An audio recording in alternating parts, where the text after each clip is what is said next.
Good morning and welcome to Fox 29 News Now on this Tuesday morning. It is rainy and currently 33 degrees, so not quite freezing. This is the look in Philadelphia right now, right here in Old City.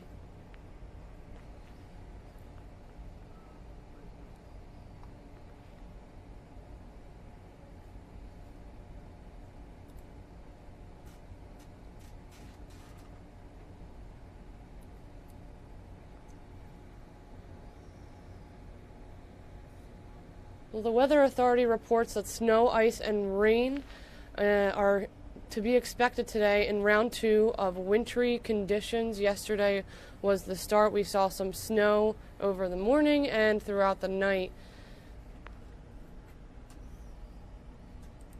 It has caused more than 100 area schools to open late or even close for the day today.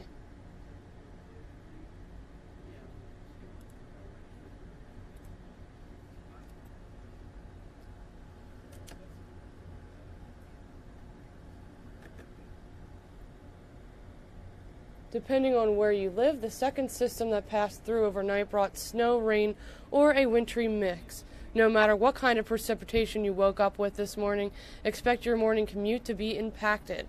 By Tuesday night, ice is expected to linger north of I-95 before changing into rain. Monday brought a few inches of snow to parts of the area that could create slick spots. Snow, again, ice, and rain are in the forecast today for round 2 of this wintry conditions in our area. A winter storm advisory is also in effect for Berks, Lehigh, western Montgomery, and upper Bucks counties.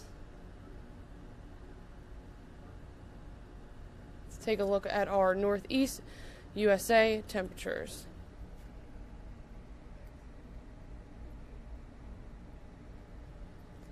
The Lehigh Valley and Poconos is expected to see 3 to 6 inches of snow. The Philadelphia area is expected to see 1 to 3 inches. The system is forecasted to be mainly rain, even down the shore.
Well, tomorrow we should see some sun, but will be partly cloudy with a low of 36 degrees and a high of 40. Thursday, even sunnier and with a high of 50, so we look forward to that lovely Valentine's Day. And Friday we should expect some morning showers. And I am no meteorologist, but definitely check out our Weather Authority app where Sue Serio, Kathy Orr, and all of our meteorologists here will update you on the latest weather news.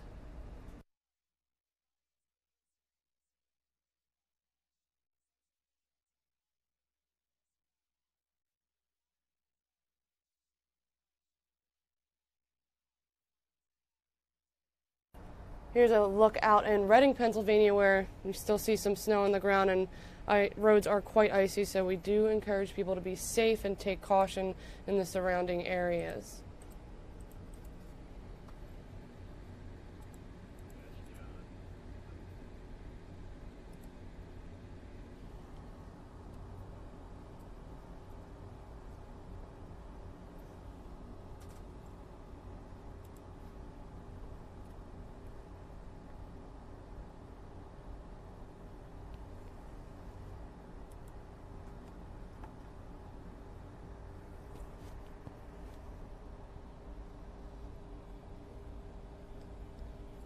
Well, developing in Rhawnhurst, where a husband and wife are rushed to the hospital after their home is ransacked by 4 men overnight. The home invasion happened on Rhawn Street just before 2 this morning. The couple and other family member, who also lives in the house, were all tied up with rope and tape. Police say the thieves got away with about $400 in cash and a cell phone. The couple suffered minor injuries during the home invasion, but they are expected to be okay.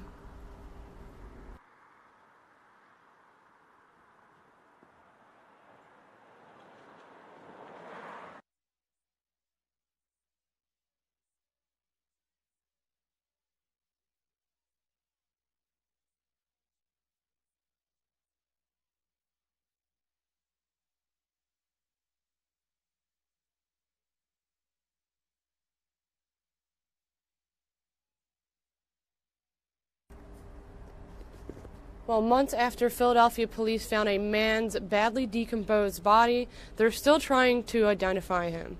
They're now hoping someone will recognize these artist renderings of his tattoos.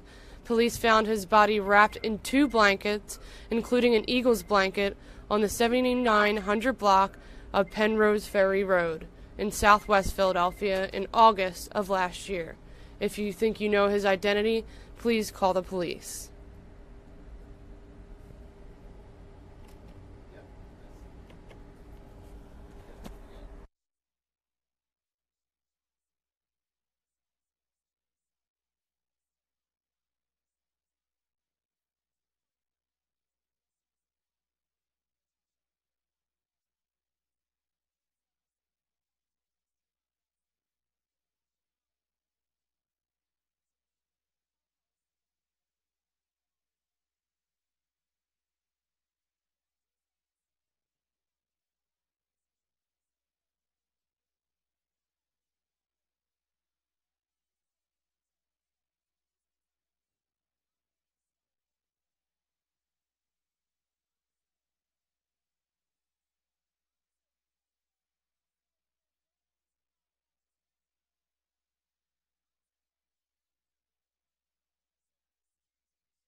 Members of a Montgomery County high school basketball team have been suspended for using racial slurs while riding their team bus. The coach is also suspended. A member of the girls' varsity basketball team posted the video on social media. You can hear the girls using racial slurs in lyrics from a popular rap song. Their Archdiocese of Philadelphia says the team violated its policy of acceptable use of technology. The Archdiocese has suspended each player in the video, along with their head coach, for 1 game. They all missed Saturday's playoffs, semifinals, and PJP lost. I don't know if they really understand what they're saying, because, the society, the culture today is that, they use that word loosely. I think that the appropriate actions were taken for the students that were suspended, but yeah, I think everyone just needs to learn a lesson from this and be careful what you put out there. This supposedly isn't the first time something like this happened. In 2017, the Archdiocese disciplined students after they posted a racially charged video with offensive language.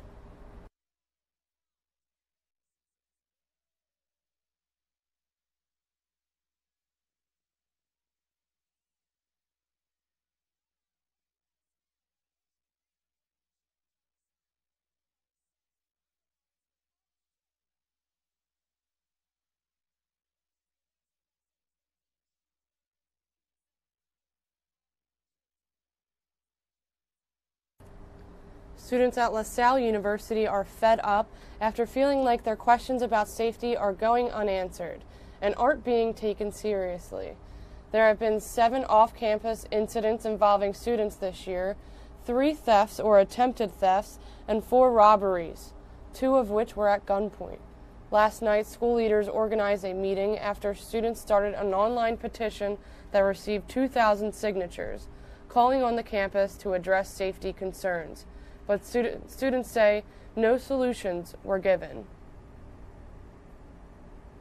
I do feel like that it was all for publicity and they're not really going to do much to change. Our safety is what matters at the end of the day because we are here to learn. We shouldn't be in fear. When asked if there would be any definitive change from the concerns, school leaders would only say the conversation is ongoing. The university is asking students to join their public advisory committee to continue the discussion.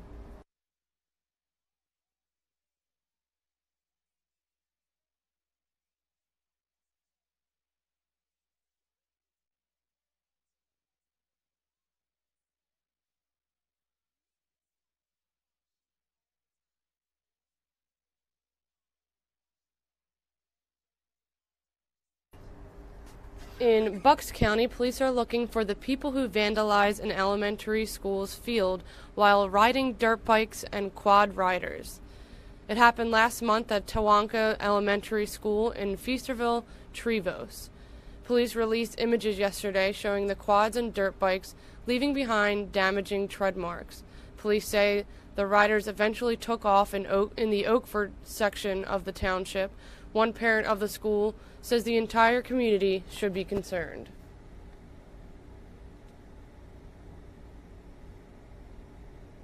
I mean, I know that it takes a lot of work for the fields to be, conditioned and, look nice in the summertime.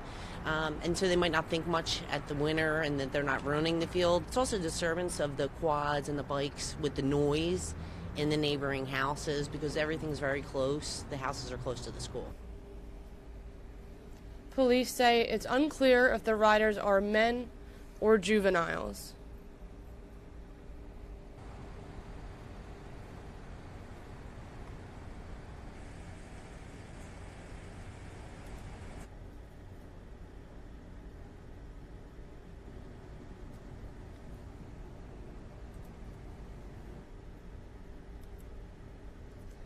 That SEPTA construction project that detoured traffic off Route 1 in Delaware County this weekend is part of a big gamble by the agency. SEPTA is investing $180 million in state and federal money to extend the Media Elwyn Regional Rail Line 3 miles farther west to Wawa in hopes of luring lots of new customers.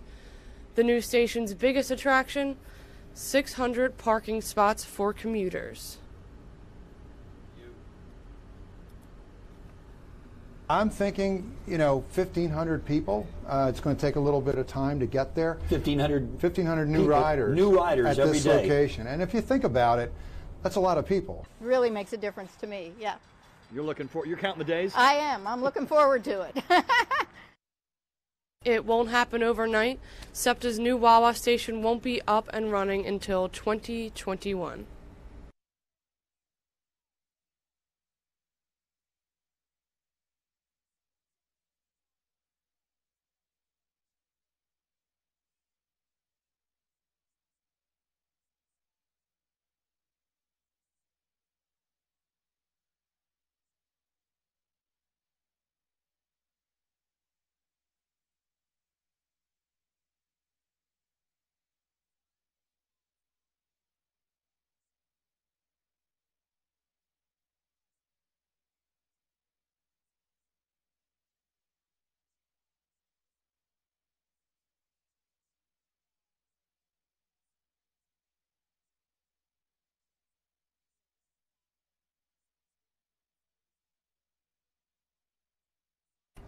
The Wells Fargo Center is getting a new scoreboard.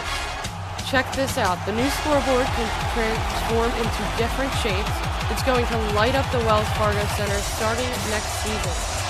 The arena says it's the most technologically advanced scoreboard in history. Check deflection, score! Connecting with a redirect, and the Flyers are back on top.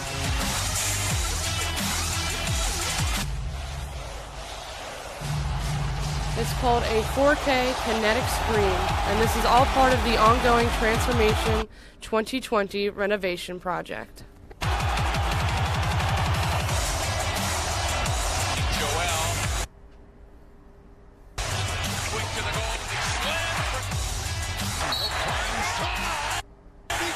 Point shot deflection.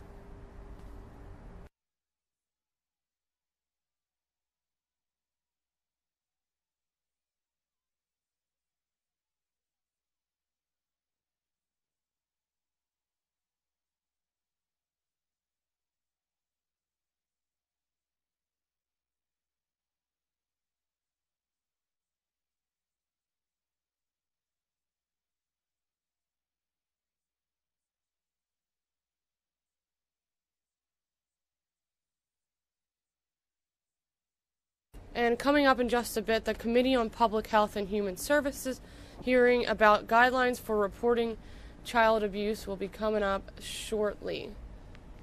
This is in Center City, Philadelphia, but we will come back to that in just a bit.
And let's just switch gears over to national news right now. Congress may have a deal at hand to prevent a partial government shutdown this week, but will it work? Doug Luzader in Washington has more. Maybe. Yeah, negotiators in Congress have come up with a plan to avert a partial government shutdown, which would happen on Friday. The details are sparse, but there's hope that it could diffuse the looming crisis. But, Doug, the reason why there's a big maybe on there is because Trump hasn't signed off on it yet. Well, yeah, a lot of people haven't signed off on it. I mean, we've got the contours of a deal that came out of this negotiating room where you had kind of this relative handful of members of Congress. But the question is whether the big names, House Speaker Nancy Pelosi and the president, are willing to put their signatures on it. President Trump was at a big campaign-style rally last night in El Paso, Texas, not far from the border, as word of a possible funding deal began to spread. So we probably have some good news, but who knows? Who knows? We're setting the stage, folks. You know what it's called, right? It's called We're Setting the Stage. We're setting the table. We've had a good evening. We reached an agreement in principle between us. The members of Congress charged with negotiating a funding deal emerged to declare success. The president would get almost $1.4 billion in border wall funding, just a fraction of the $5.7 he wants. And Democrats win a limit on funding detention beds for illegal immigrants, but far short of what they want. There's not a single one of us is going to get every single thing we want, but nobody does. But we're going to get what is best for the United States. Will the president and conservative Republicans get on board, though, knowing that this may be a final chance to prevent shutdown signs like these from popping up once again this coming weekend? The deal seems to try to let both sides walk away and claim victory to some extent. So I think that's the main point. Is he going to sign it? That's a different story. I'm not sure with this president what he's going to do. That's true. You never know what President Trump will do. We have learned that. And he's been adamant about getting the wall, though. And he said if it's not through this way, he's going to find a different way. Well, it's a far cry between the $5 billion that he wants and $1.4 billion that they're proposing. So we have an idea of what the president might think about it. But yeah.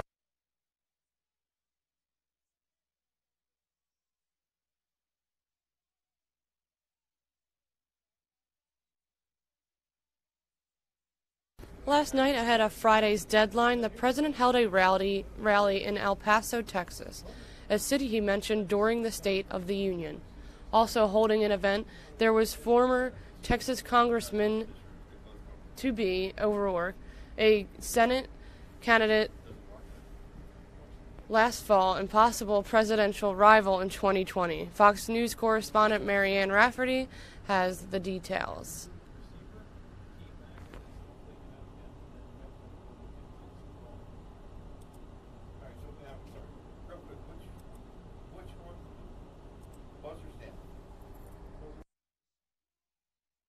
Border wall face-off. President Trump and former Democratic congressman and potential 2020 presidential candidate Beto O'Rourke both holding opposing rallies in El Paso, Texas, Monday night. Walls work. We want to stop drugs. We want to stop traffickers. We want to stop criminals from coming in. Walls save lives. The president holding his Finish the Wall rally to continue his push to build a wall along the U.S.-Mexico border, vowing to complete the barrier he promised during his 2016 campaign. On the heels of last week's State of the Union, where he used the city as an example of how a wall could reduce crime. With a powerful barrier in place, El Paso is one of the safest cities in our country. Safe, not because of walls, but in spite of walls. And across the street, O'Rourke and thousands of activists and community groups held a counter rally, marching past part of the wall, chanting and holding signs. Immigrants are welcome here. O'Rourke arguing a wall doesn't match the country's values. We stand for America, and we stand against walls. Hours before the rallies, Border Patrol in El Paso made a mass arrest, apprehending 330 migrants, many of whom were unaccompanied minors. And while the president was in Texas, lawmakers in Washington struck a tentative deal to avoid another government shutdown. But this deal provided much less money for the border wall than President Trump asked for. In Los Angeles, Marianne Rafferty, Fox News.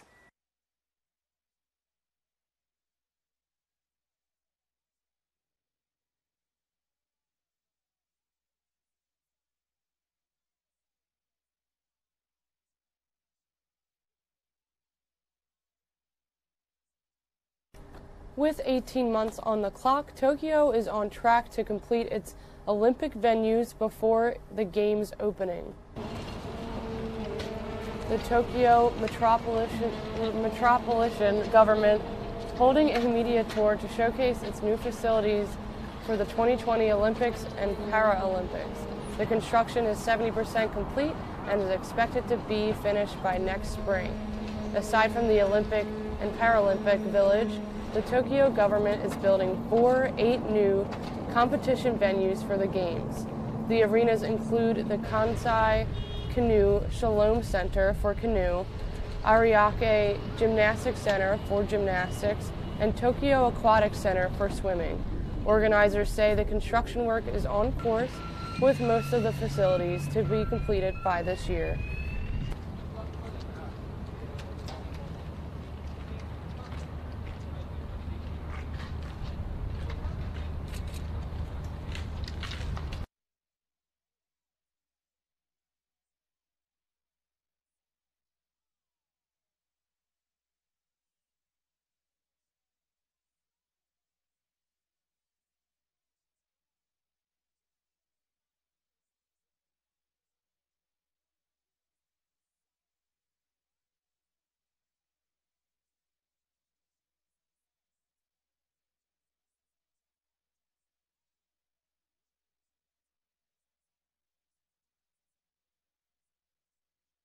Well, Fox 49 Good Day took a peek into the new look for Barbie and how the newest dolls will be more inclusive. All in today's Business Outlook.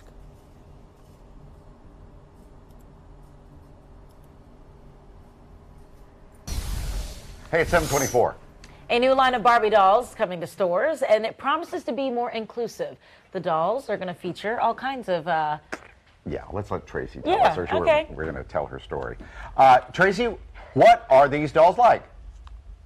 Yes, well, in June, Mattel will debut 2 new Barbie dolls. One will use a wheelchair. The other will have a removable prosthetic leg. This is all part of the Barbie Fashionistas line. They'll also have a few new dolls with different hair textures, also different body types. So this is all part of Mattel's idea to broaden the definition of beauty. That's what they say the goal is. Not just Barbie, but also Ken, too. There are some different varieties of the Ken doll now, as well. We've seen other toy companies doing this. I think American Girl does this with different dolls. So I think this is something that kids want. They want to see a doll that looks like them, that doesn't look like just one specific doll. So I think this is great. It's a great move by Mattel. We are the world. We are the children. So I see it looks like one of the dolls has braids and... Yeah. Different hair types, different body types, different heights, all different types of dolls. You mean it's kind of like the human race? Imagine that. Wow. It is. What a concept, Mattel. Not everybody is a big busted white woman. So, but there's also even prosthetic legs, right, that can be attached to the dolls? Yes, a removable prosthetic leg. That is something different that Mattel is offering. And the wheelchair, they are saying that a lot of Barbie fans have been asking for this for years. And so they're finally coming through with this Barbie. This is wonderful. And I heard also for the Barbie Dream House, they're going to have ramps in there as well so the Barbie can move around. Yes, that's right. I think when you buy the Barbie with the wheelchair, there will be ramps and things that come with it that are very realistic. Well, my granddaughter Teddy will want this because I believe now she has every possible Barbie doll in existence. Oh my gosh. This is good. Thank Tracy, you, Tracy. Thanks. We'll see you again tomorrow. Thank you.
Again, this is just a live look before the Council's Committee on Public Health and Human Services will hear testimony on a resolution which will examine the possibility of the Department of Human Services creating objective guidelines and uniform reporting standards for personnel who are tasked with protecting children in Philadelphia from abuse while preventing the tragedy of unjustified family separations. Family separations occur in Philadelphia at the highest rate in the country, triple the rate of New York City and quadruple the rate of Chicago. A lack of implementation by DHS of objective guidelines and uniform reporting standards regarding child abuse opens the door to unwarranted trauma for children and families subjected to separations. Once these families are separated, often for very faulty reasons, the system makes it very difficult to reunite them. So coming up, we will take a look into this live, and we'll get to listen in on this committee hearing.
As we wait for this to begin, our crews have been all over this morning to show you a look at conditions across the area.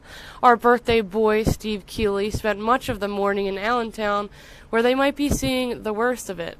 Steve filed this report this morning. The morning rush hours were the easy rush hours. Crews cleared the main roads and highways in between storms. But now the concern moves to handling the hours of snow, sleet, and freezing rain that'll layer up a treacherous covering on streets, sidewalks, and steps. And with early nightfall, falling down those steps or slippery walkways, not shoveled or salted is more likely. And driving home will be way worse than the drive in. Watching the worsening conditions here in Allentown is Clark DeBear. He's one of 4 first responders who run a D-Weather weather page. They're big fans of weather. And when you live here in the Lehigh Valley, cold winter weather is one hot topic. This one's tricky because of the changeover. So we knew the snow was going to come later, around 6 this morning. The snow actually arrived a little bit later. The sleet's mixing in a little bit sooner than we thought. But I'm not sure that the changeover is going to come as far north as everyone claims it's going to be coming. We'll see. We'll see what the temperatures do. But I think most of the day today we see snow up this way. So I stopped him and I said, I got to ask you, is this good in the snow? That's a stupid question, I'm sure, but it just looks good in the snow. Yeah, it's good in the snow. I haven't even threw the 4-wheel drive one yet, and I'm still not sliding, but it's starting to get slippery. And if you have a regular car that's not this jacked up with these big wheels, you're probably going to slide in this, right? My Suburban is parked because it doesn't do well. So if you don't have a big, safe, smart truck, it's probably best to play it safe and stay parked right where you are. If you know you can't drive in snow, stay home. Don't risk it, don't brave it. There's a reason schools closed last night up here. Because travel, and you've seen in the last 20 minutes how bad the roads have gotten. In Allentown, Steve Keeley, Fox 29 News.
This is just a look at our weather cameras throughout the region so you can stay on top of the conditions in the area.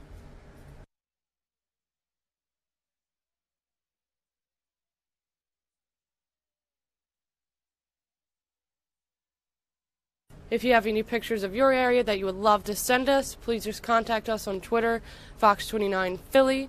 We're happy to take any pictures throughout the area and see what it's like out there.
And it looks like the Committee on Public Health and Human Services hearing regarding the guidelines for reporting child abuse has begun. So let's dive into that right now. This is live, so bear with us. I look forward to engaging in the information that we are about to get, and I thank you very much, Madam Chair. Thank you, Councilman. Councilman Al. Thank you very much, Chairwoman. Philadelphia has the highest rate of child removal in the nation, 3 times higher than New York City, 4 times higher than Chicago. That in and of itself is not necessarily a bad thing, but it is a thing. What does it mean? Over the course of my time in City Council, over the 8 years that I've served, I've had many people come to me for many reasons. Among them, people who have said to me, help me get my children back. I didn't know what to say. Is that the role of the councilman? How do I respond to that? They were persistent, and over time I would get pieces of evidence, and eventually what I found was their evidence appeared to be true. And so I began to meet with them, assign caseworkers in my office to interview them, collect evidence, documents, transcripts, reports, newspaper articles, and I found that in many cases there was evidence to support what they were saying. It wasn't clear what exactly they were saying. Unfortunately, one of the statistics that I think exists is that people who have less education, who are poorer, and who are minority or immigrant have a higher rate of removal of children from their homes. The question is, are we following the law? The law is laid down in the Child Protective Services Act. I've read over the law, and I read over the definitions. And it seems to me that we have to ensure that the law is being followed. I have had a couple of staff members who have had experiences in this area. And let me say that I think when people say DHS, that's a generic term for the entire system. That does not necessarily include DHS. There is DHS, there are people who report, there are mandatory reporters, social workers, CUAs, a court system. I think from what I've gathered that when people say DHS, they're basically talking about an entire process. And so we try to break down that process. Then I had a personal experience which to me shed a lot of light on the complaints that I was receiving. Things turned out fine for me, but then again, I am a councilman and an attorney. What if I wasn't? What happened to me was a peek behind the window, and what I saw was not good. And it wasn't not good simply because of a social worker who said, in conflict of the evidence, that I'm going to report you for child abuse, but the supervisors above her who said she did the right thing, and other people who said that's how the law works. I don't think that's how the law works. I'm pretty sure it isn't. You know, people say the more reports, the more we catch people in bad acts. Well, the more doors you kick in, the more crime you will recover, but you can't kick in doors. It's unconstitutional. So encouraging people to report, that's fine, but not telling them what to report. I akin it to what happened after 9/11. We started saying, report your gut feelings. And so people started reporting, I see a man, he looks like he's a Middle Eastern. And what is he doing? Well, he's not doing anything, but I suspect him. And the answer is, well, we'll check it out. And I'm saying that's not a good answer because you've not identified that this person has done anything wrong. There's no activity you identified, but you have encouraged a person to report a person simply because they look like they're Middle Eastern by saying we will check it out. What I'm saying is that I'm not saying we shouldn't encourage the people to report. We should encourage them to report, but also educate them what to report on. The problem is when the police officer, for example, does go and check it out. Why are they spending resources and time when there is nothing to check out? And so the issue is, are children needlessly and wrongfully being taken from homes? And if so, who provides the oversight? Is there a way to provide oversight? And is there something that is clear at the beginning that hopefully will have a clear ending? What I mean is, from point A to point B, if we are clear on why there's an allegation, why a child is removed, because sometimes they are removed from a parent who's not a bad actor. Sometimes what has occurred is there's an anonymous phone call, there's an investigation, and the boyfriend is told to leave the house. And the boyfriend leaves the house. And the mother complies and attends courses and does everything that is required. And 2 years later, the children are still not returned. And the question is, does that happen a lot? Is that an anomaly? Because it would be the point that if you start clearly from point A, what is the problem, and everything has been complied with, there should be a point B. I don't know the answer. That's why we're having this hearing. What I will say is that from the people that I've heard from the people that I've spoken to, from the people at higher levels of this process, I'm not that confident that we cannot improve this system. The question is, can we improve it? How would it be improved? Does it need to be improved? That is the purpose of this hearing. Thank you.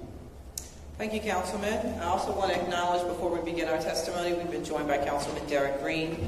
And if the clerk could now call the first panel. Commissioner Cynthia Figueroa, Philadelphia Department of Human Services.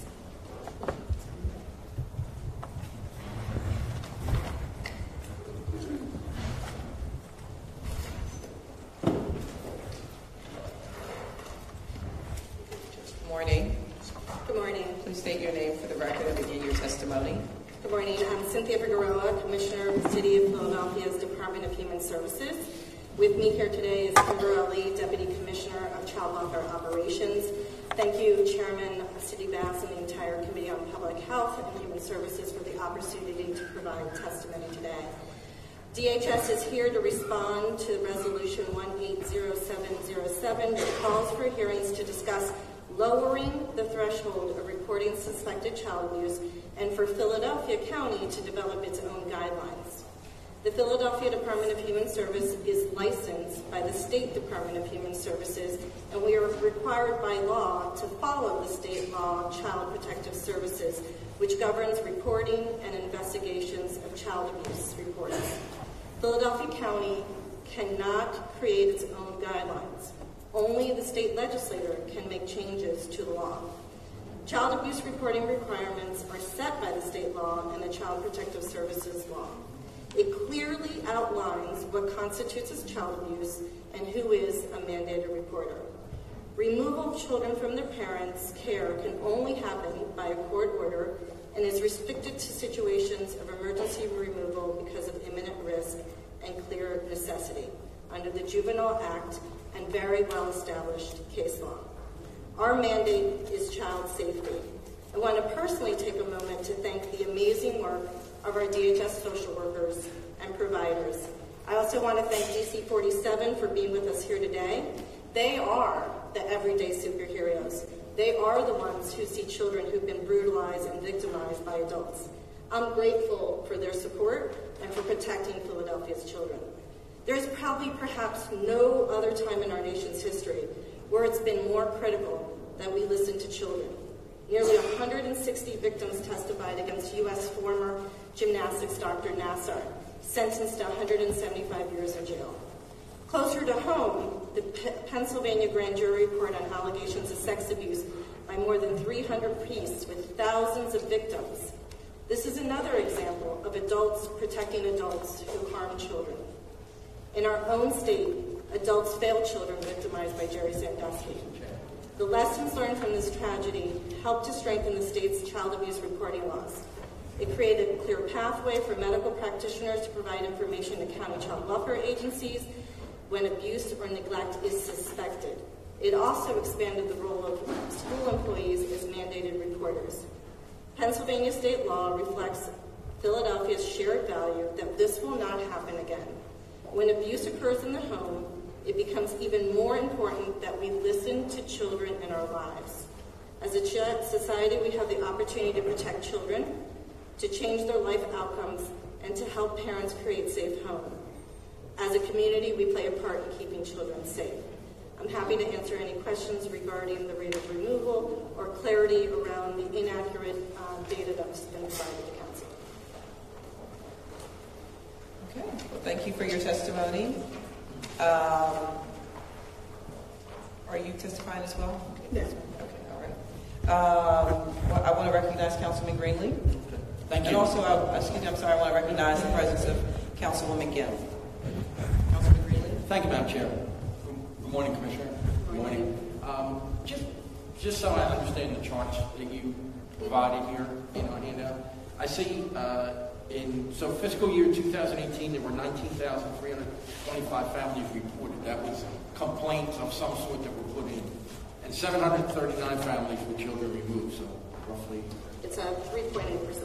Pardon me? It's roughly over 3%. That's okay. Thanks for doing the math. I'm never good at that. I think you also say here, while there were significant increases in total screen outs for the past full fiscal year. Explain that. What does that mean? So we've done a lot to look at the fact that in the wake of the Jerry Sandusky laws, there were an increase in who was a mandated reporter. So we've seen a big increase in the total number of calls that come into our hotline. Okay. But we've created a system on the front end to make sure that we can appropriately screen out cases that we should not be bringing into services. Okay. All right. And you obviously have guidelines as far as how you do that, right? Yes, absolutely. Okay. And so you kind of answered the other question. So it was because more entities, if you will, are involved in reporting that may be one of the reasons the numbers went up? Yes, so one of the other graphs I believe I shared with the testimony is that once the change in the Child Protective Services law happened, we saw huge increases in the call volume, meaning the number of calls that were coming into Philadelphia County. And that was an increase of anywhere from 16 to 19% year to year.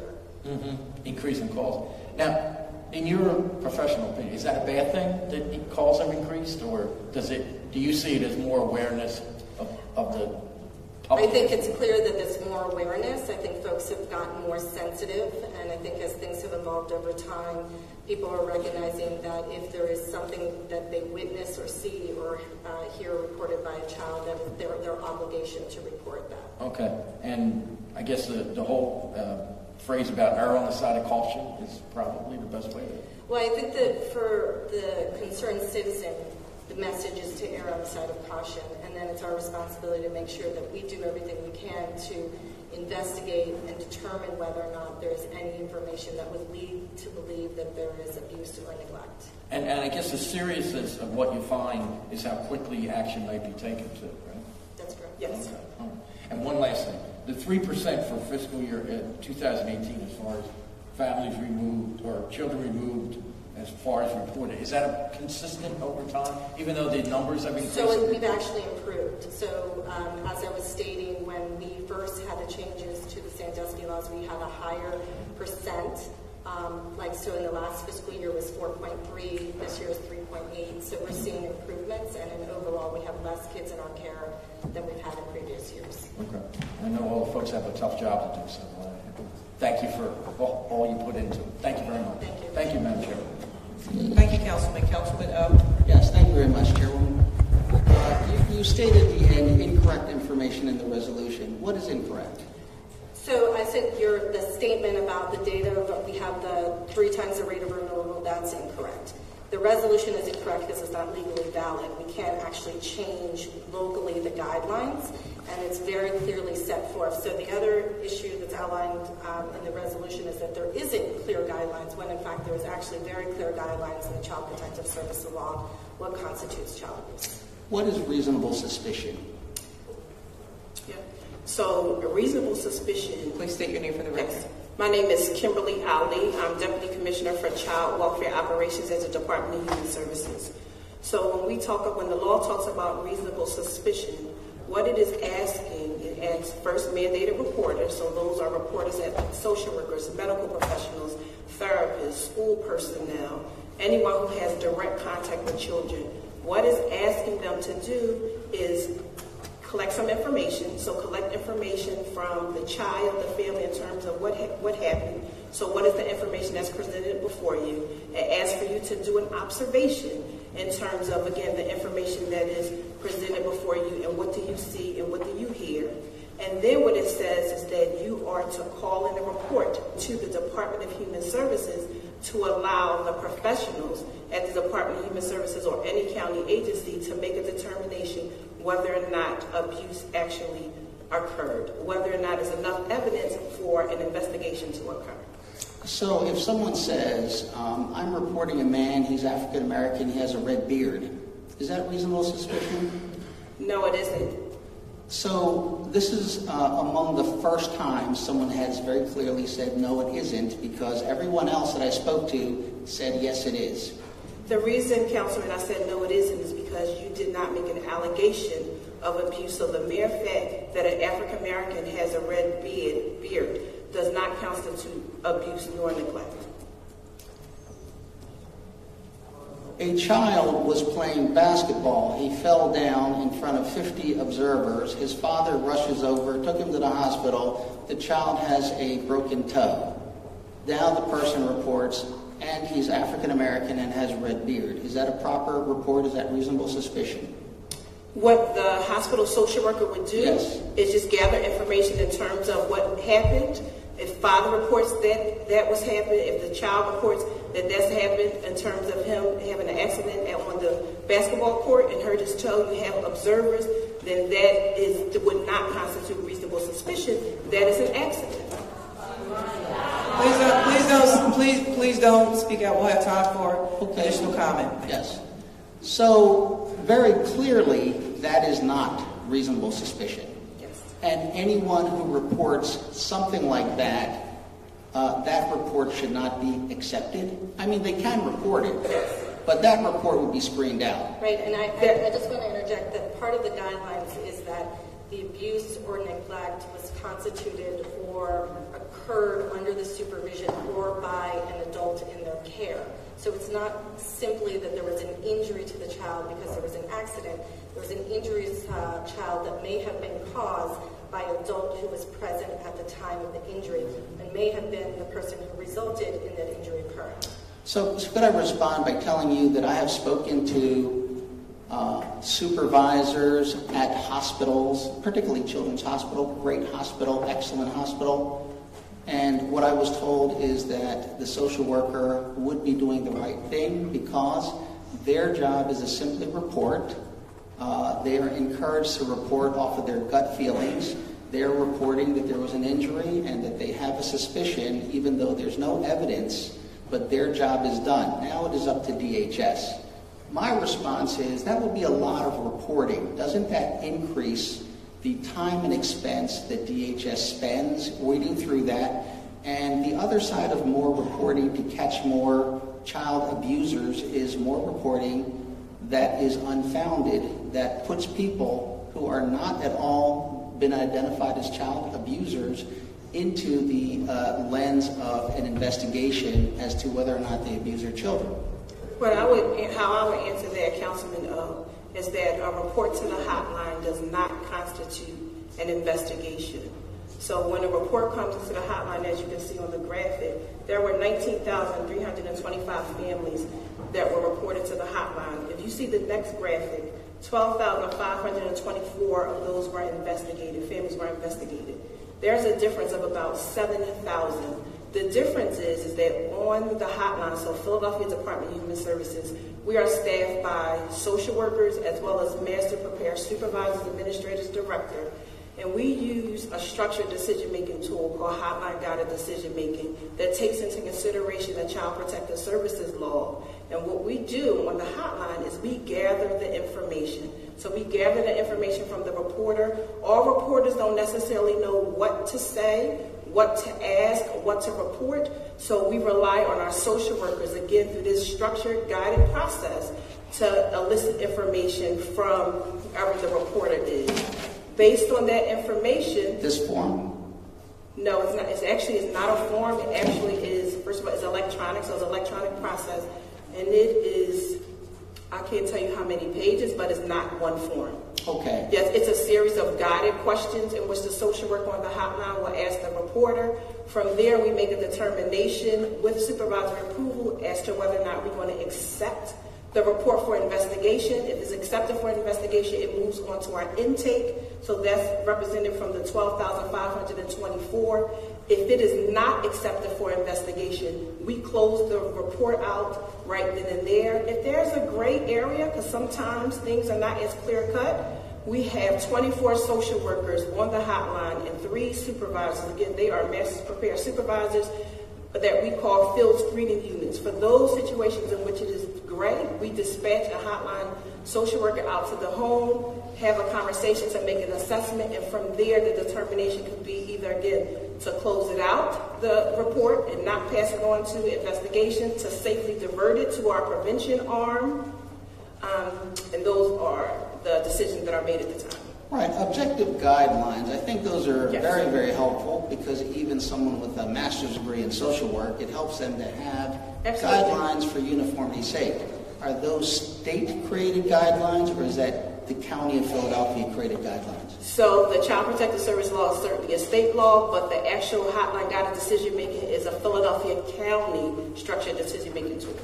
So the City of Philadelphia, DHS, does in fact make forms that are objective and for uniformity's sake. Is that correct? Yes. Yes, they have to adhere to the Child Protective Services law, so can't change the guidelines of what constitutes and who's mandated and for what reason. So you're able to increase or decrease the amount of information on that form. You can change certain aspects of the form. And so you are able to create forms for the greater good of providing objectivity, evidence, and uniformity. Yeah, I just want to clarify, though, as it relates to the resolutions request, that's once the call has been made into DHS and for then us to determine whether or not there's an investigation. Okay. So, do you believe that in terms of this hearing that DHS has done all that it can do to ensure that the state law is being complied with?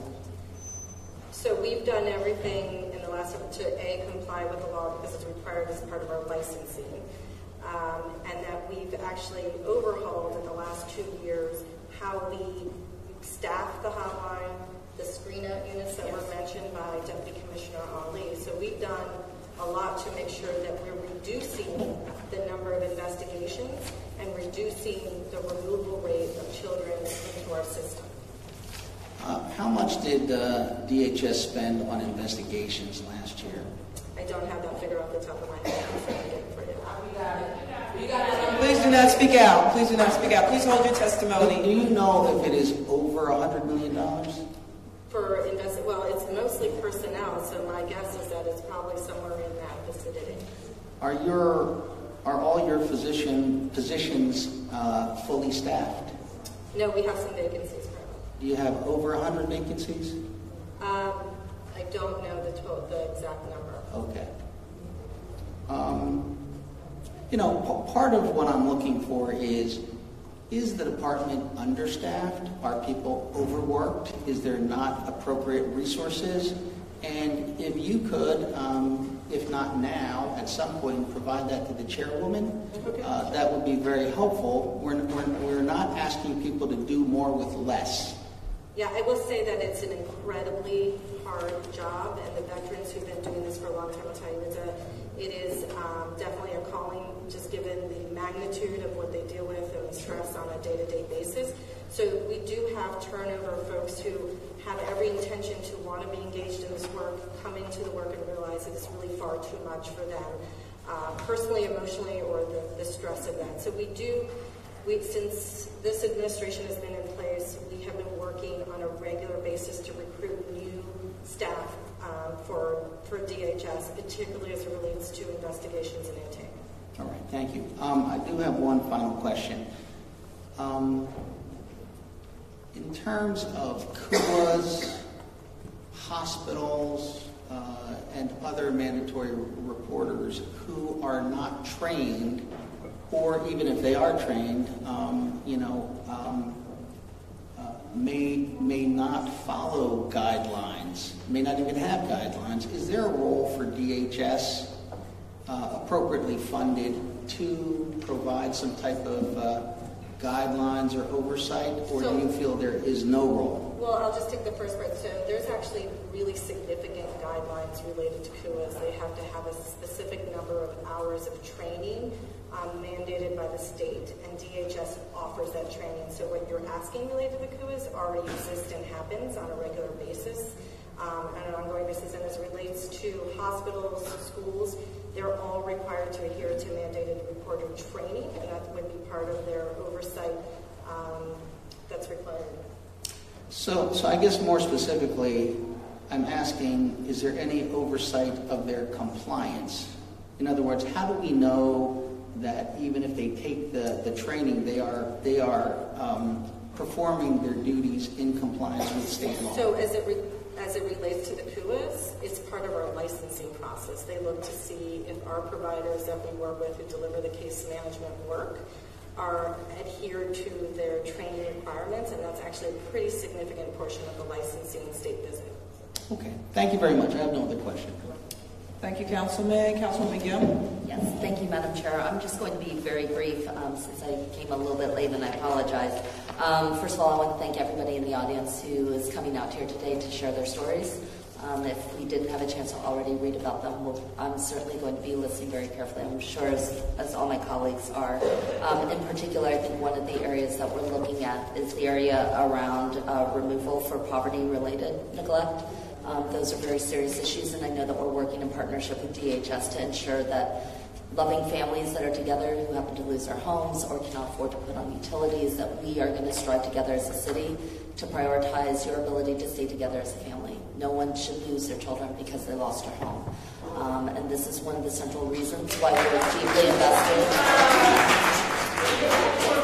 deeply invested in housing as a human right and protecting families against eviction. We have a legal defense fund now for low-income families who face eviction from their homes. There's a lawyer for a day program and landlord-tenant court, and this city is always going to be connecting you with those kinds of services. You shouldn't have to be afraid that your children will be taken from you because of those types of situations. And then, of course, I want to thank DHS and the work that you've done to work together to help us reduce the number of youth who are in placement, particularly on the dependency side. We're trying to go back through and find out what's happening there, but at the very least, our priority is to bring our kids home, to keep them in places that are close to home, and DHS has been a good partner in helping reduce that. We have an entire city task force devoted to it that was established in June and has been meeting since October and November, and there will be public sessions on that, and we certainly encourage everybody in this audience to come to that. And then the last thing that I think is really fair, that we want to make sure that we're working with DHS and with our partners to ensure that there's language access, cultural competency at the basic level. This is an ongoing issue. It's not just DHS, it's all of our departments. But clearly when there's families at risk, we want to make sure that we don't have problems with language access when we're discussing. But that being said, I want to make sure that I take government hearings seriously. I know that we take people away from their positions. These are important departments. We've got social workers who are here who have devoted their entire lives to ensuring the safety and care of young people. We've got passionate advocates, and we've got parents who've faced consequences. So I take government hearings seriously. I was a little blindsided by the pretext of this yesterday, so I'm listening. I'm committed to this, and I want to thank the chair for giving me a few moments to address that. Thank you.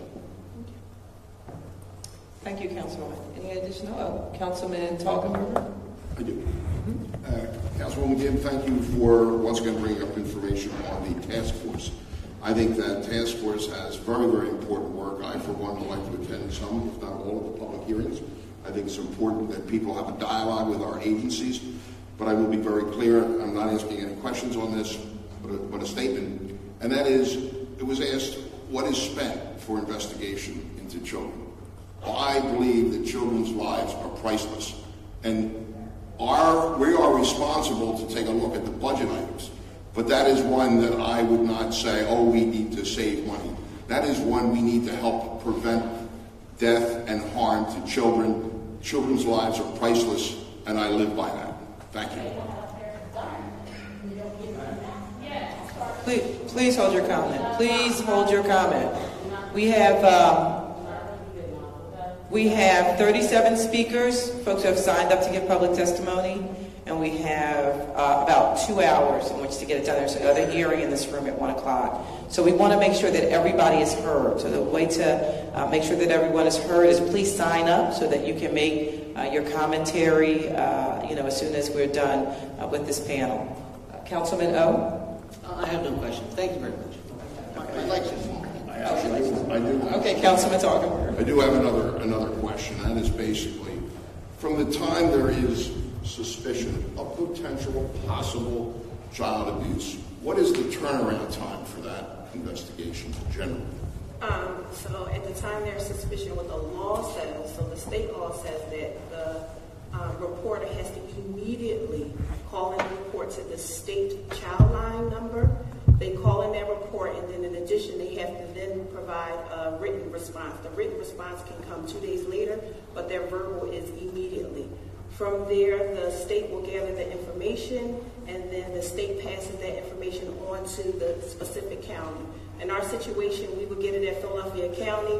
We get the information gather the information from the state, and then we have to acknowledge that. We get it from the state electronically. We have to make acknowledgement of that report in 15 minutes. When we make the acknowledgement of the report that we received it in 15 minutes, we review the report, we review all of the information, it's reviewed with the supervisor, and then a determination is made of what to do with the report. When we get reports directly into the Philadelphia hotline, although the state requires mandated reporters to call the Pennsylvania child line number, oftentimes concerned citizens, neighbors, other individuals may call DHS hotline directly that we staff 24 hours, 7 days a week. Then we gather that information through our hotline guided decision-making process. At that point, when we gather the information, the supervisor again approves it, we assign a response time if we accept that for investigation. When you have serious reports of child abuse that includes physical injury, sex abuse, oftentimes a DHS investigator has to go out to the home within 2 hours. We have another response time, which is 24 hours, and then some of our neglect reports, the response time could be anywhere from 5 days to 7 days. But the information gathering happens immediately, but there is a supervisory level of review. Thank you very much. You have a very, very complicated job. It is not easy, but the essence of protecting children's lives, I think, is so very, very important, and you're trying to do your best under difficult circumstances. And I thank you for that explanation. I come away from this a lot wiser. Thank you. Thank you, Councilman. I just have one quick question for you, and that's about COOLs and the role of the COOL system that DHS employs regarding this issue. Because as you know from our previous conversations and hearings, I'm still just not sold on the COOL system. There's a lot of deficiencies within COOLs, and we've talked about it extensively. We've had hearings. We've gone back and forth on what things could be done to improve the system. I know that you recently came out with your most recent scorecard. In some instances, there was some improvement, but overall, I still think because we're addressing our most vulnerable population, I just still think that the services that COOLs provide are absolutely inadequate. And I was wondering if you could please hold. Thank you. But I was wondering if you could address that. So in terms of the overall performance? Yes. We've had plenty of conversations about this. What has been critical to the department and critical to the community umbrella agencies is putting in place a scorecard that clearly outlined a way in which to evaluate the quality of their work at a very significant case level.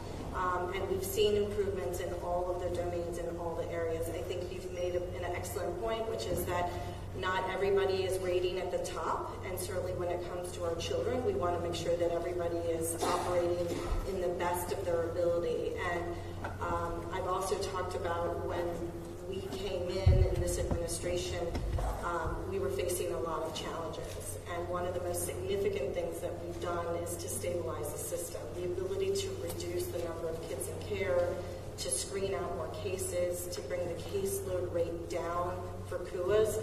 Their ability to deliver more quality services is completely predicated on the fact that they need to be able to have a reasonable workload. And I believe we're on that path. I really do.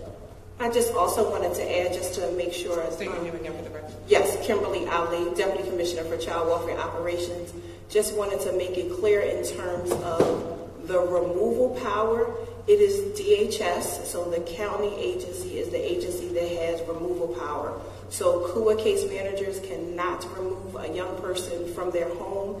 That decision rests with the Department of Human Services in concert with an administrative level of review. We consult with our law department and we consult with a judge in order to remove a young person from the home. In addition, CUA case managers cannot do investigations either. Again, investigations. So our hotline, our intake and investigations is all county employees, DHS employees. Okay. So I understand what you're saying, that CUA employees do not have the ability to actually to remove, but they can recommend that a child would be removed. Is that correct? What the CUA case managers can do is they can call, as a mandated reporter, they can call in a report to our hotline. They call in directly to our hotline. Again, you have a DHS social worker who takes the call, and they use our structured decision-making instrument, hotline guided decision-making, to make a determination as to whether or not we can accept that report for an investigation. Okay. I'd like to go further into that at a different time. I think that that's a conversation that really needs to be looked at. I think that the CUA system is really a part of the problem here, and I've said that on numerous occasions, and I'm going to continue to feel that way until we get to a point where we have a system that does much better by our young people. The gains that have been posted by the CUAs are still just not enough. It's not enough. Our children deserve so much more. So unless there are, Councilman Green, I'm sorry, has a question? Thank you, Madam Chair. Just have a quick question. When will your next CUA report card come in? So we just released the most recent one in the fall of 2018, and it's on an annualized basis. So it would be fall of 2019. We'll have the next one. And the contract between DHS and CUAs, are those, how long are those contracts again? I'm sorry, so they're annual renewal contracts of nonprofits, yeah. So, is it a one-year contract with multiple years for renewal? Multiple renewals, yeah. Okay, and so the current allotment of CUAs, they're on what renewal process now? They're on what? Sorry? What renewal process? Are they on a renewal of a contract? So they came in staggered, so there would be staggered. I can certainly give you where they are in relation to the number of years on the renewals. Okay, thank you. Thank you, Madam Chair. Thank you, Council. Okay, if there are no other questions, we'll ask the clerk to call the next panel. Thank you. Christine Gottlieb. Please stay nearby. Christine Gottlieb, Co-Director, NYU School of Law Family Defense Clinic. Kara Fink, Practice Professor of Law, Director of Interdisciplinary Child Advocacy Clinic, University of Pennsylvania. And Nadeem Bizarre, Partner, Client Inspector, PC.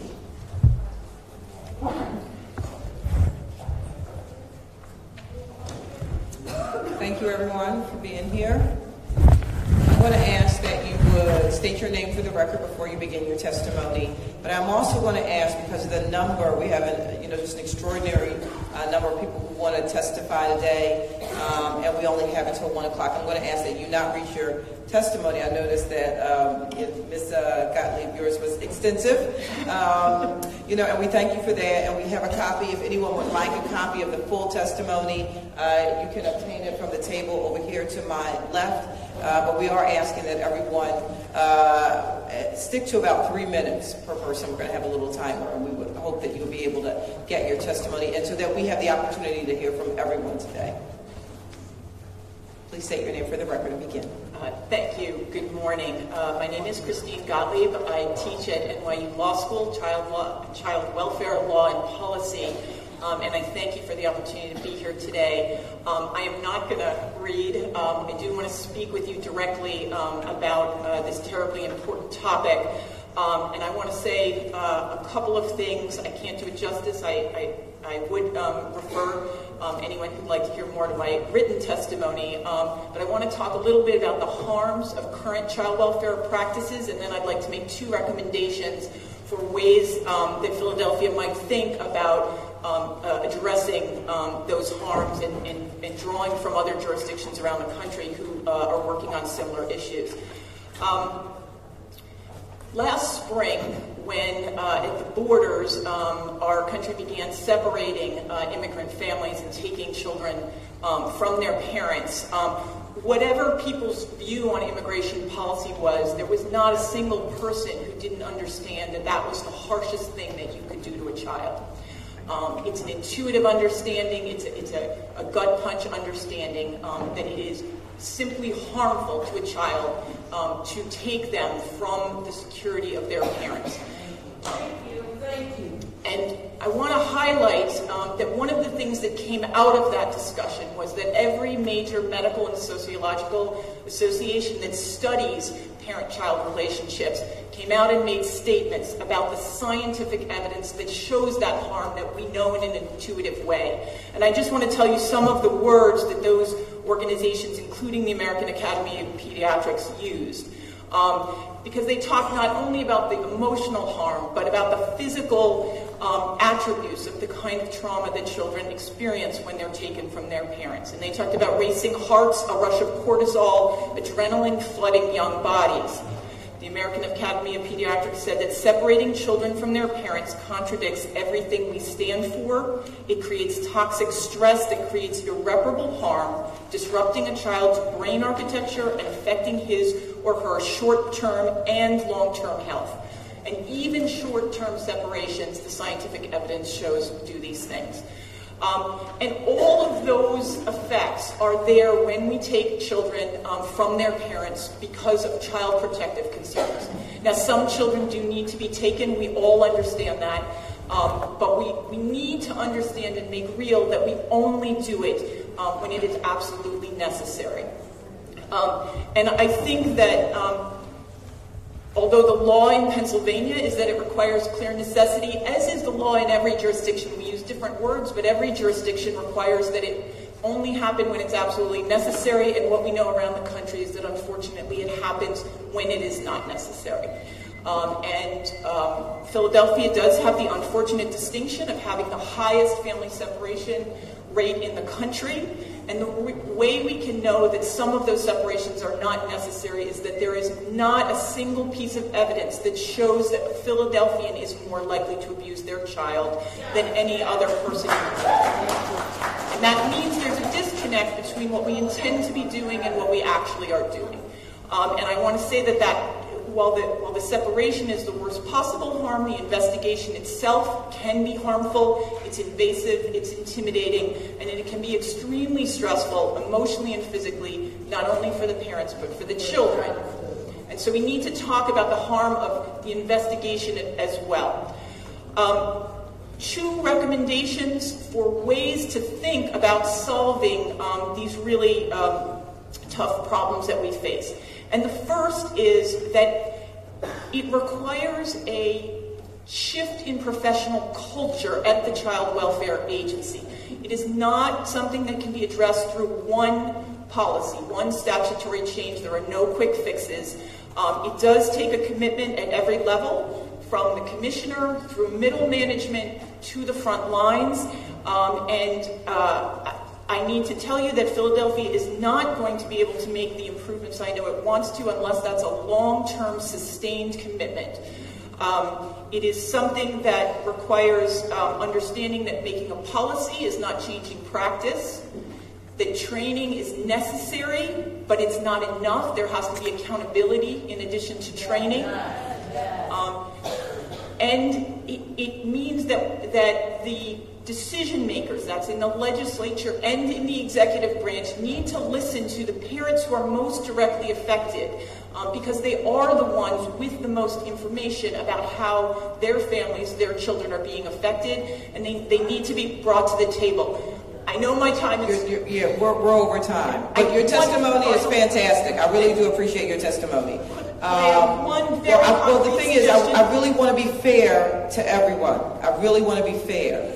So if you could just wrap up in like 30 seconds or less, that I'd appreciate it. Thank you. My very last point will be that one very quick, concrete step that is immediately available that we have seen bring down the number of children in foster care and the stress and harm of investigations is to change the legal representation that's provided to parents.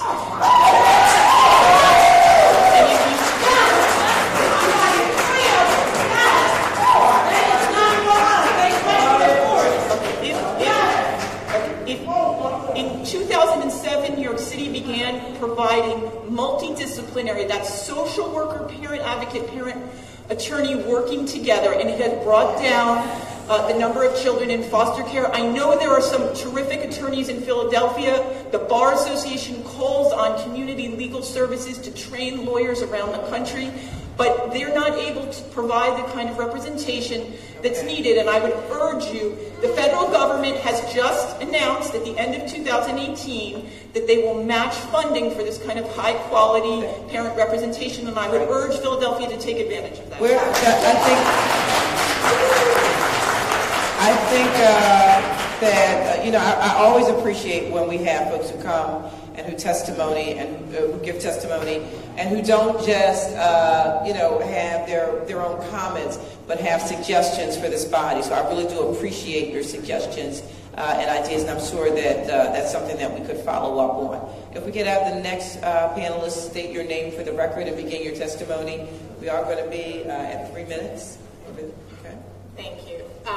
My name is Kara Fink, and I currently am a practice professor of law at the University of Pennsylvania Law School, and I direct the Interdisciplinary Child Advocacy Clinic. I will attempt to stay within the 3 minutes time limit, although that is hard for a professor to do. I will try.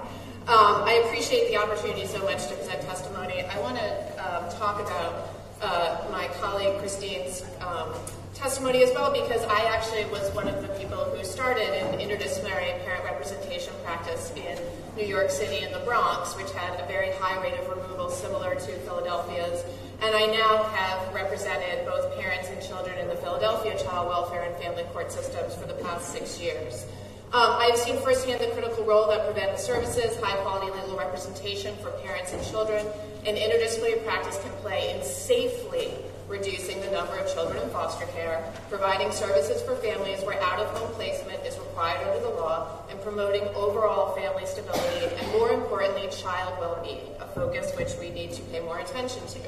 As a note, my testimony reflects only my opinion and not that of the University of Pennsylvania. As managing attorney of the family defense practice at the Bronx Defenders, we represented thousands of parents accused of abuse or neglect in Bronx Family Court. As part of our legal practice, we worked with attorneys for children, judges, child welfare officials, and council members to safely reduce the number of children, and also to reduce the length of stay for children who had to be removed from their homes. What I want the committee to understand is that with Philadelphia having the highest rate of child removal, we need to move to a discussion that indicates that Philadelphia resorts to removal far more frequently than necessary to attempt to resolve the struggles facing parents and their children. When the interventions provided to parents and family are limited to removal or court supervision only, we lose sight of the inextricable and historic link between child welfare and the underlying poverty that the vast majority of families in the child welfare system struggle with every day.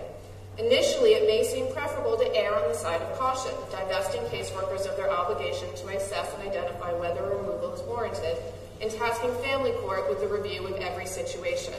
However, this ignores the impact what we know from all of the medical and psychological research about even a short removal in a child's well-being, interrupting an appropriate attachment, their connection to their community, their school, and all of their external family relationships. It is clearly the best practice to pursue and invest in supportive services and resources that can be provided to vulnerable families. In Pennsylvania, most children do not enter the child welfare system for physical abuse. They enter because of neglect, which in my opinion, after almost 2 decades of practice, is a code for poverty and a lack of attention to systems for poverty. Across the state, 27% of children entered foster care because of the child's behavioral problems, representing a lack of adequate mental health services provided to families with children. 53% entered due to parental substance abuse, and 14%, a shocking number, entered because of inadequate housing, something which should never be the barrier to a child growing up in their birth family. These have identifiable services which can be provided, including housing assistance, mother-child drug treatment programs, and community-based mental health services. While many families may be in need of support, removing children from their parents causes significant trauma. Studies conducted by my colleagues at MIT show that children placed in foster care to comparably maltreated children who remained at home had worse outcomes, including a higher rate of involvement in the juvenile justice system and teen parenting. And as we've pointed out repeatedly, even a short removal is not a benign or neutral event in a child's life. Just to end, I would echo that there are currently a number of federal initiatives that the city and the state can look to improve the level of representation for parents and for children using interdisciplinary services to get at the root causes of neglect that brought parents and families into this system. We did it in New York, we can do it here in Philadelphia. Thank you for your testimony. Mr. Bazar? Bazar, yes. Bazar? Yes. Yes. Please state your name for the record and begin your testimony. Nadine Bazar, attorney at the firm of Klein and Spector. Chairwoman Bass, Councilman O, members of the committee. I am not here to speak on policy. There are several experts, two of which you just heard from, who spoke to policy issues surrounding removal from of a child from one's family's home. I'm here to speak to some of the harms that the children have suffered once they are removed from their homes. These are harms that they have not suffered in their biologic family homes or at the hands of their parents, but the harms that have been caused and have suffered because an overtaxed and overburdened system cannot sustain the number of children that have been removed. I'm an attorney here in Philadelphia at Klein and Spector. I've been a lawyer for 28 years. My practice focuses on the representation of infants, young children, adolescents, both boys and girls, who have been physically and sexually assaulted while in this system. Please let me make clear, these are assaults of these vulnerable members of society after they had been removed from their families' homes, after some inciting event has brought them to the attention of the Department of Human Services. I file lawsuits on behalf of these children, and I represent their interest in litigation against the parties that allow these unspeakable assaults to happen upon children. Members of the committee, child abuse in the system, in the foster homes, in residential treatment facilities, and other youth facilities around the state is not a small issue. It has grown to be a common occurrence. It is an epidemic that continues to not only impact an individual, but to derail generations of our city's children and families. A child taken out of a home and harmed in a foster home will then be on a different course than a child that's typically left to their parents, where there's a loving, nurturing environment. I'm not here to offer testimony on the statistics about calls to DHS hotline or childline, nor the intake process and how these reports are handled, although I believe greater transparency in how these calls are handled is necessary so that guidelines and perhaps uniformity can be created in processing these calls. I'm here to offer, again, specific examples based on experiences, cases, actual children that I have represented over the years. All these examples demonstrate how an overburdened system creates room for errors and mistakes that result in unspeakable harms to the most vulnerable members of our society, that is, young children removed from their parents' or families' homes. Just briefly, MN is a child in 2013. A 7-year-old child was negligently placed in a foster home that was already under investigation for the foster father's inappropriate sexual advances towards another foster child. She was placed after there had already been a call to investigate.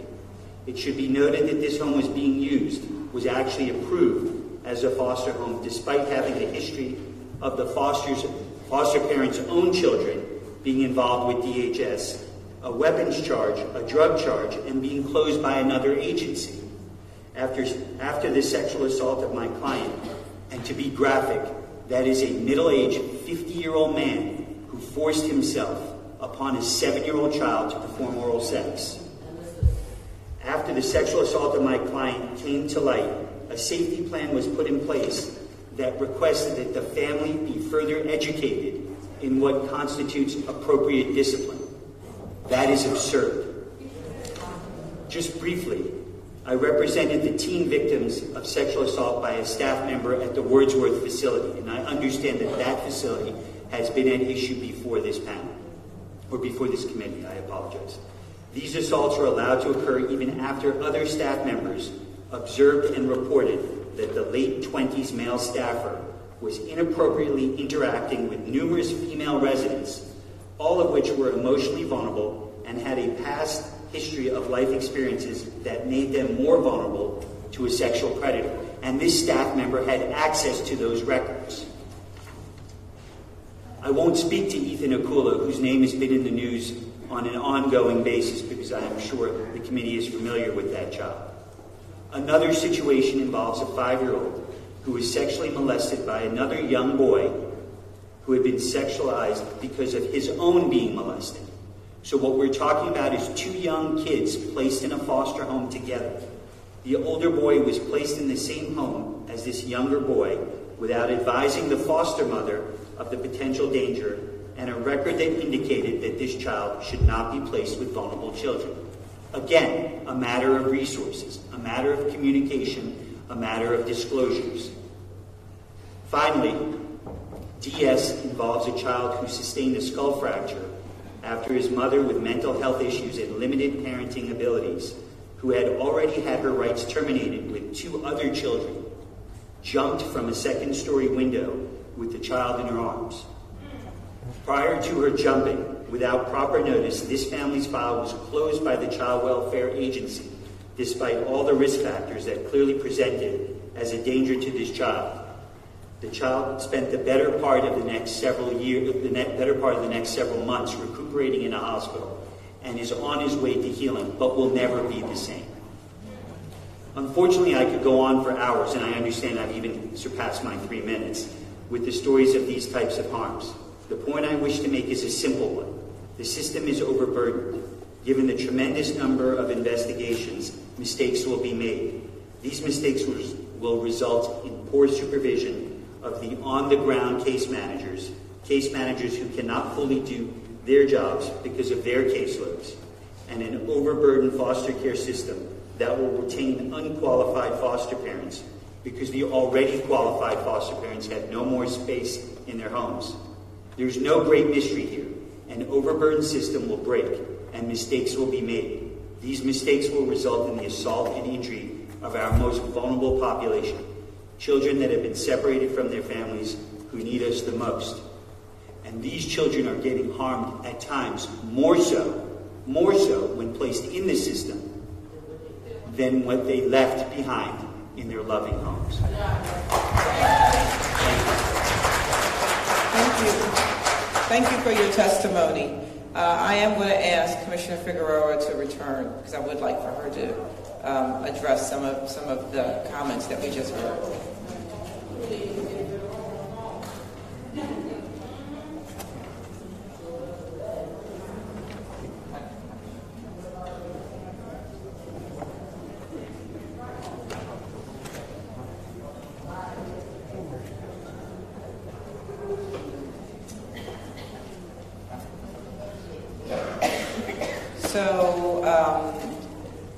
Commissioner, what we just heard is quite horrific when we have removed a child from their home and placed them in a worse situation. And I wanted you to just respond and give us some information about how these decisions are made, particularly when we have, like if DHS is aware of, an ongoing investigation into a foster parent and then places children with that foster parent. Can you help us understand what happened? Is it simply an overburdened system? Is it something else that we're missing? If you could help us understand how that could have occurred and what assurances are there that these types of things will not happen in the future. These are our concerns, that we're spending time on things that might not be investigated appropriately or need to be investigated appropriately. And then there are other things that are clear red flags, clear signals that something is amiss and that have been missed by the CUAs and DHS. So can you speak to that?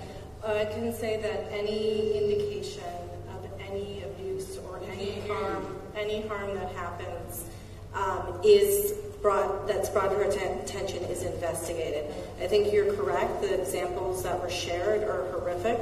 I cannot speak to any of the specific cases, but certainly we investigate anything that comes to our attention and promptly remove the child and address the matter.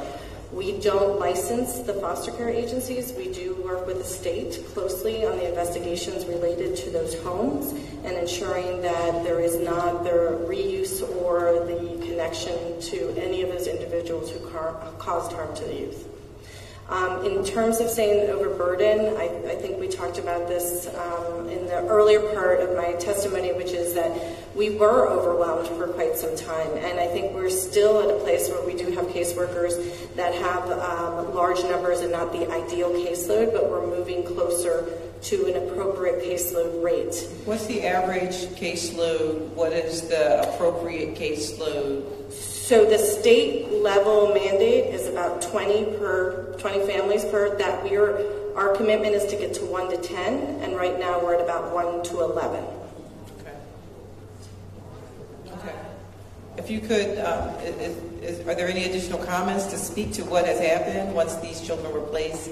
I will just share that this is, on a personal note, it's really horrific, and what I struggle with when I think about how do we put ourselves in a situation we can guarantee absolute no harm by a bio parent, no harm by kin, and then no harm by the individuals charged with caring for them, is that in the absence of living 24/7 with family members, sometimes I feel the expectation, the responsibilities that we have on this department sometimes feel unrealistic.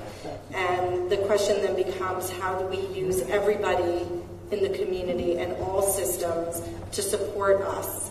And that we have committed to emphasizing prevention to try to reduce the number of kids that even come to our attention. So there's so many different pieces of the work. If I didn't believe there was a way in which we can do better, I wouldn't stay doing this work. But yeah, it's really difficult to hear and quite horrific to be in that, to hear those examples. Councilwoman Gill?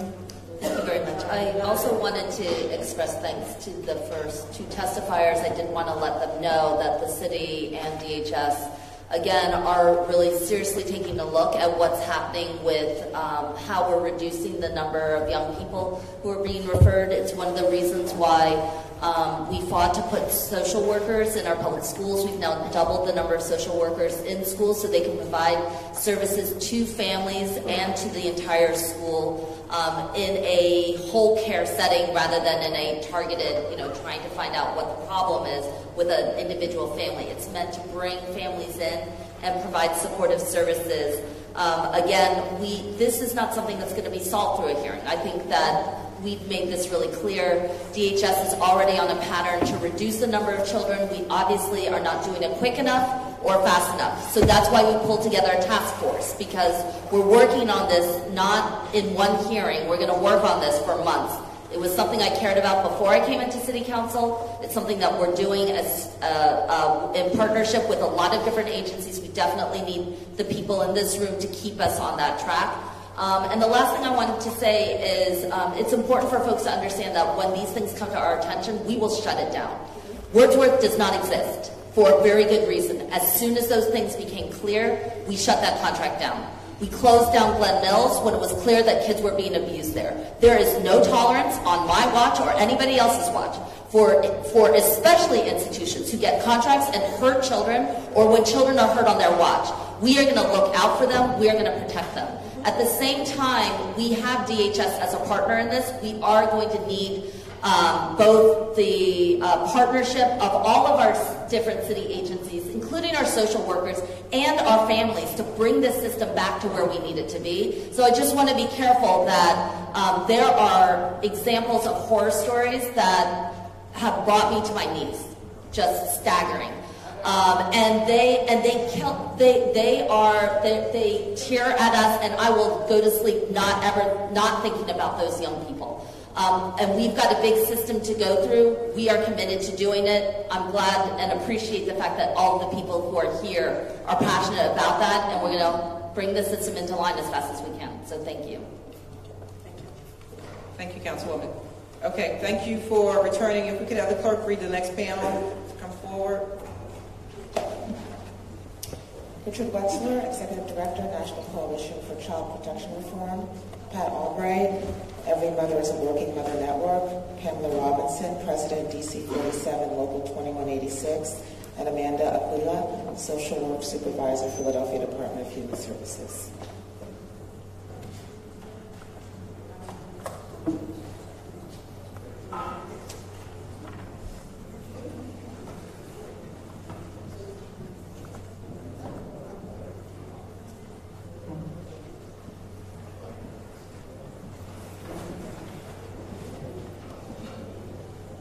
Good morning, almost afternoon. Okay, and we are going to have Mr. Wexler, if you could state your name for the record and begin your testimony, please. Again, you submitted extensive testimony, and we have a long list to get through. So if you could limit your testimony to 3 minutes, I would appreciate it. I promise you this is the highly abridged edition. Thank you. My name is Richard Wexler, Chairwoman Bass, Councilman O. I am Executive Director of the National Coalition for Child Protection. Thank you for inviting me to testify today. I have only one regret about being here. Too much of this testimony will be a rewrite.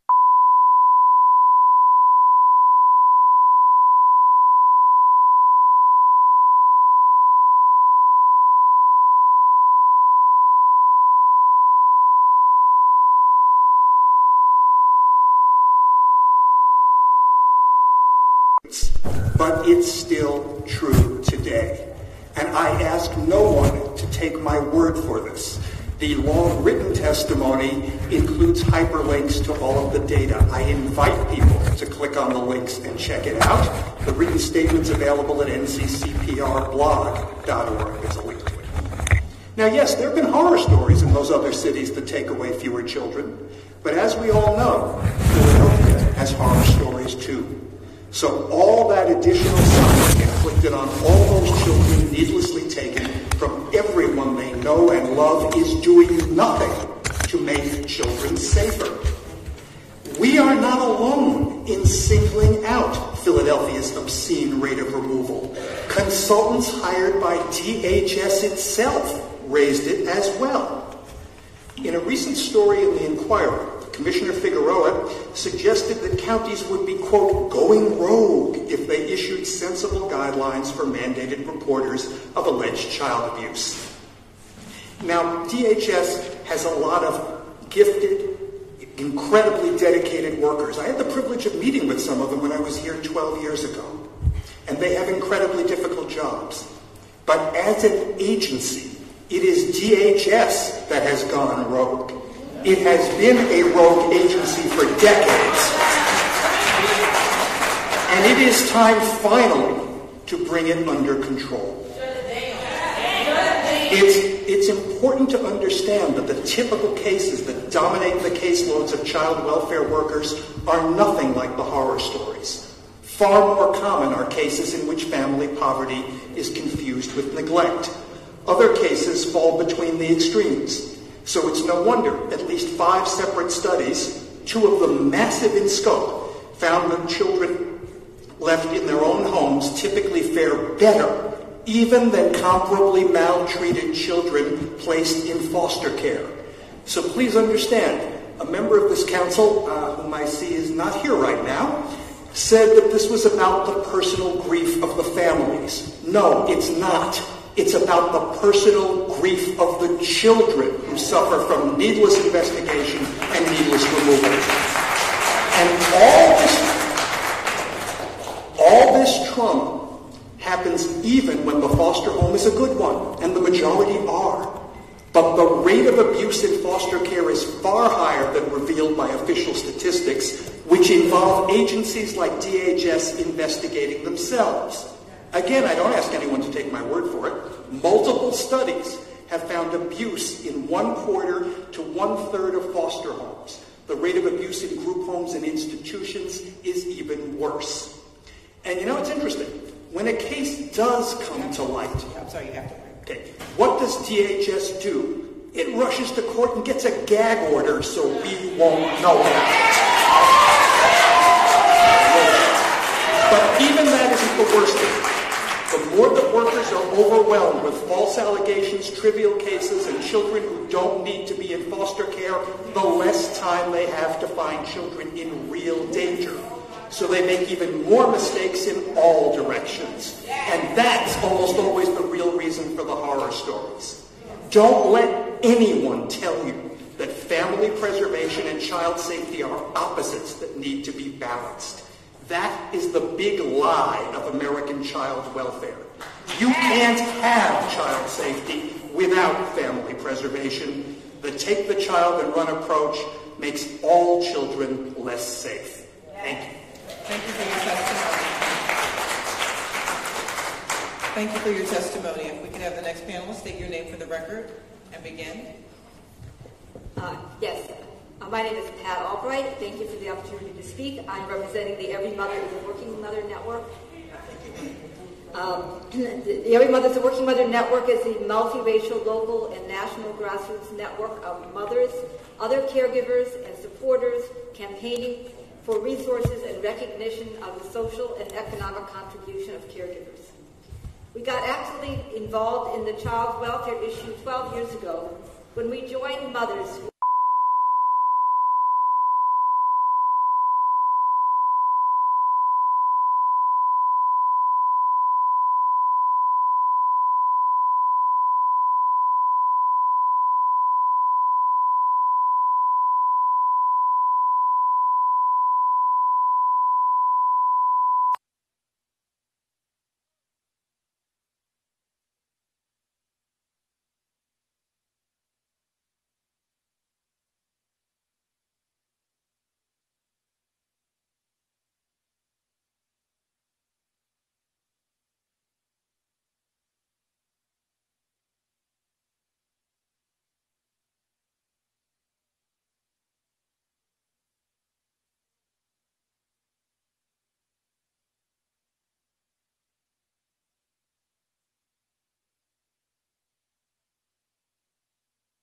Hello everyone, Paul Ruppel here with Fox 29 News Now. Looks like our photographer is headed out from the hearing that they were at. That was Philadelphia City Council. They were discussing guidelines on child reporting, child abuse reporting, and how that how the city intervenes in those types of cases. Sounds like Philadelphia has one of the highest rates of getting involved there, and they're working to try and see why that is and how they can do better. You heard Councilwoman Helen Gim talking there towards the end, making some comments. You saw members of the department giving their side of things, and And it sounded like they had some expert testimony from professors to discuss the issue and how other cities deal with it. Before we sign off, let's get you a look at our weather conditions across the area. It's obviously been an interesting weather day so far. Here you see on Ultimate Doppler that that rain, sleet, snow line is pushed into the northern suburbs. It encompasses almost all of Montgomery County, Bucks County, Berks County, and there's parts of it in some of the other counties as well, over into central New Jersey.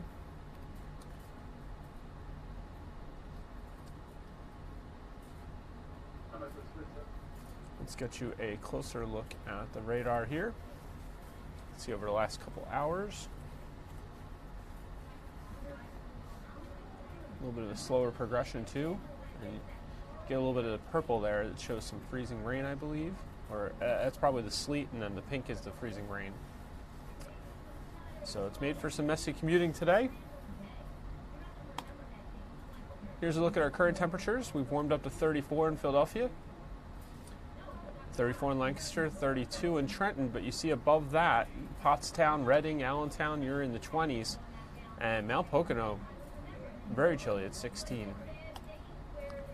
Your northeast United States temperatures.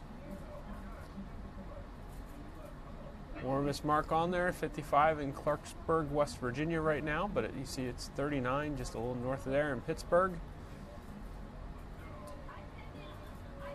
Much colder in the far northeastern U.S., Burlington, Vermont at 10, Bangor, Maine at 17.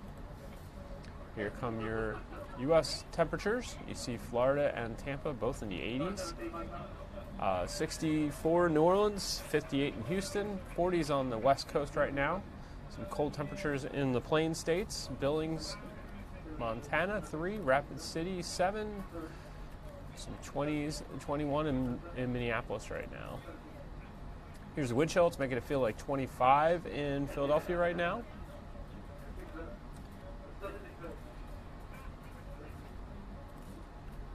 Teens in some places like Pottstown and Allentown, 2 in Mount Pocono. So in some places it feels like the 20s with as the rain's falling, but it's rain falling because, or mixed precipitation because the actual air temperature is about a little closer to freezing point. You see our 24-hour temperature change. It's a little cooler to the north than it was this time yesterday, a little warmer to the south. Here come your wind speeds. That's why you've got that chill, but feels like temperature's lower because we're at 14 miles an hour in the city right now. Teens in most places, a little lighter to the west in Reading and Lancaster. Got gusts to up to 30 miles an hour in Atlantic City, 29 in Wildwood. Here are your visibilities right now. Very poor in Pottstown, Allentown, Trenton, Reading. A lot of 3s, 2s, and 1s on the board right now. Philadelphia not too bad at 7. Lancaster at 7 as well. Satellite look. All right, let's take a look at what it's doing here across the continental United States. See, there is some snow that's going to move into western Pennsylvania tomorrow morning.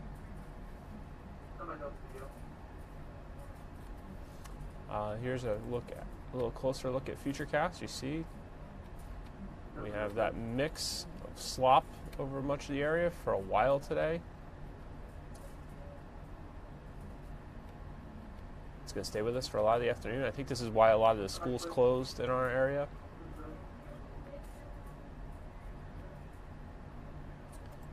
And longer range. Eventually we're going to warm up and dry out. And there you see some of that snow passing to the north and west of our area on Wednesday. So your weather by the numbers today, only a 4. Pretty unpleasant out there, really. Quite wet and cold. And your 7-day forecast from the Weather Authority. We're at 40 degrees for a high today. Have to get a few ticks higher to get to that. Wednesday, 41. Thursday, 50 with some sunshine, but some clouds as well. Friday, some next chance of precipitation after today. 56 for a high, so feel pretty warm going into the weekend. Saturday, we're cooler at 40. Sunday, we've got a chance of mixed precipitation. You see the high there is 38, but the low will be 25. And Monday, high of 40 with some sun and clouds.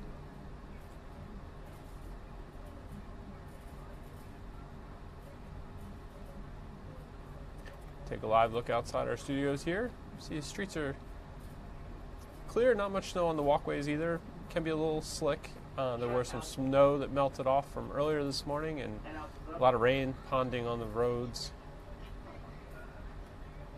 Here's a look at our weather camera in Reading, Pennsylvania. You see some snow on the roads there. It looks like it's snowing right now still there. But be careful wherever you're headed. Take precaution on the roads. Be safe walking.